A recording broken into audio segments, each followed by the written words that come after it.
Hello everyone, welcome back to our channel.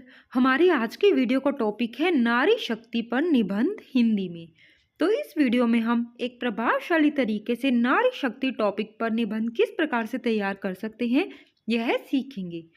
तो चलिए शुरू करते हैं एक स्लोगन के साथ, क्योंकि स्लोगन के साथ जब हम निबंध तैयार करते हैं तो निबंध का इम्प्रेशन जो है वो अलग ही पड़ता है। तो चलिए शुरू करते हैं। मुस्कुरा के दर्द भुला के रिश्तों में बांधे दुनिया सारी, हर पथ को रोशन करने वाली वो शक्ति है एक नारी। यानी कि जो नारी है वो हमेशा मुस्कुराती रहती है, अपने दर्द को बिल्कुल ही भूल जाती है और रिश्तों के इर्द गिर्द ही अपनी पूरी दुनिया को वो बांध लेती है। हर पथ को यानी कि हर राह को वो रोशन करती है। इसका मीनिंग है कि वो राह दिखाने वाली है। तो वो शक्ति है एक नारी। आगे लिखेंगे प्रस्तावना। प्रस्तावना में हम टॉपिक का 4-5 लाइनों में परिचय देंगे। हमारे देश भारत में नारी को देवी का रूप माना जाता है। हमें जन्म देने वाली एक नारी ही होती है। कभी वह पत्नी बनकर सुख दुख में साथ निभाती है, तो कभी बहन और बेटी बनकर स्नेह लुटाती है। वह हर एक रूप में प्यारी लगती है। कभी रिश्ते बचाने की खातिर त्याग की मूर्ति बन जाती है, तो कभी अपने सम्मान की खातिर वह दुर्गा का भी रूप धारण कर लेती है। इस तरीके से प्रस्तावना लिखने के बाद हम नेक्स्ट हेडिंग डालेंगे प्राचीन भारत की नारी, यानी कि पहले जमाने में भारत की नारियां क्या थी और भारत में नारियों की स्थिति कैसी थी। भारत की नारियों ने प्राचीन काल से ही अपनी शक्ति और सामर्थ्य का समय समय पर परिचय दिया है। पहले के समय में भारत में नारियों की स्थिति सुदृढ़ थी, यानी कि मजबूत थी। प्राचीन काल में पुरुषों के साथ बराबरी की स्थिति से लेकर मध्य युग के आते आते महिलाएं निम्न स्थिति तक पहुंच गई थी, यानी कि उनकी जो स्थिति थी वो समाज में बहुत ज्यादा कमजोर हो गई थी।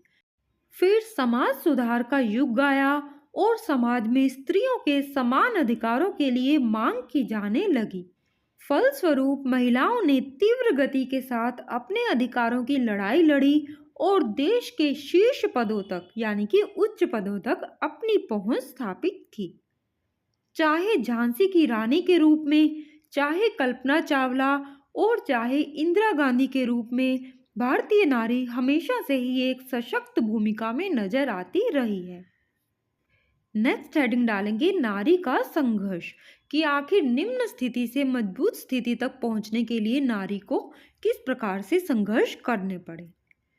पिछली कुछ सदियों में भारत की महिलाओं ने कड़े संघर्ष का सामना किया है। मध्य युग में समाज में महिलाओं का स्तर घटते घटते बहुत निम्न हो गया था। समाज में बाल विवाह प्रथा, सती प्रथा, भ्रूण हत्या, लड़कियों को कम शिक्षित करना, उन्हें लड़कों से कमतर आंकना, महिलाओं को केवल घर के कामकाज तक ही सीमित रखना इत्यादि बुराइयां फैल चुकी थी। इन सब बुराइयों से संघर्ष करते करते भारतीय नारी आज यहाँ तक पहुंची है। कई सुधारवादी आंदोलन हुए जिन्होंने महिलाओं और बालिकाओं को उनके अधिकार दिलाने की कोशिश की। धीरे धीरे युग बदला और समाज में महिलाओं की स्थिति सुधरी। नेक्स्ट हेडिंग डालेंगे आज की नारी शक्ति के रूप में। आज भारत देश की नारी सभी पहलुओं में स्वतंत्र है, यानी कि आजाद है। वह अपने जीवन से जुड़े सभी निर्णय स्वयं लेने में सक्षम है। उसे पुरुषों के समान अधिकार प्राप्त हैं। आज की नारी बस और रेल चलाने से लेकर विमान तक उड़ाती है। तकनीकी और विज्ञान के क्षेत्र में नारी अपना परचम लहरा रही है। घर के हर सुख दुख से लेकर व्यापार के फायदे नुकसान तक के बारे में वह सोच रही है। आज की नारी सशक्त नारी है। आगे लिखेंगे नरेंद्र मोदी जी के अनुसार भारत की महिलाओं की दृढ़ इच्छा शक्ति, उनकी कल्पनाशीलता, उनकी त्वरित यानी कि तेज निर्णय लेने की क्षमता, निर्धारित लक्ष्यों को प्राप्त करने की उनकी कठोरता और उनकी कड़ी मेहनत की पराकाष्ठा, यही हमारी नारी शक्ति की पहचान है। लास्ट में लिखेंगे उपसंहार, जिसमें हम निबंध का निष्कर्ष लिखेंगे। आज की नारी समाज में एक उत्कृष्ट स्थान रखती है।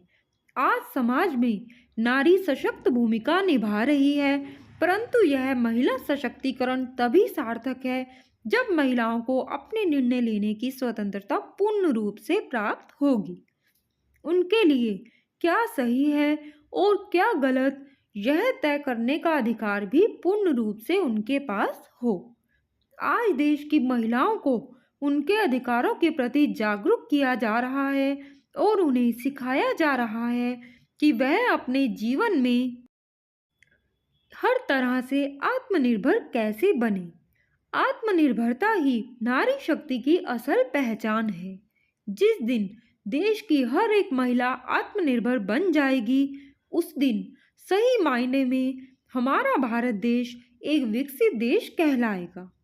लास्ट में निबंध को कंक्लूड करते हुए हम कुछ लाइनें नारी के सम्मान में लिखेंगे। नारी गौरव है, सम्मान है, आदि शक्ति का दूजा नाम है। नारी के ही द्वारा रचा ये विधान है। हे नारी शक्ति तुझे शत शत प्रणाम है। हे नारी शक्ति तुझे शत शत प्रणाम है।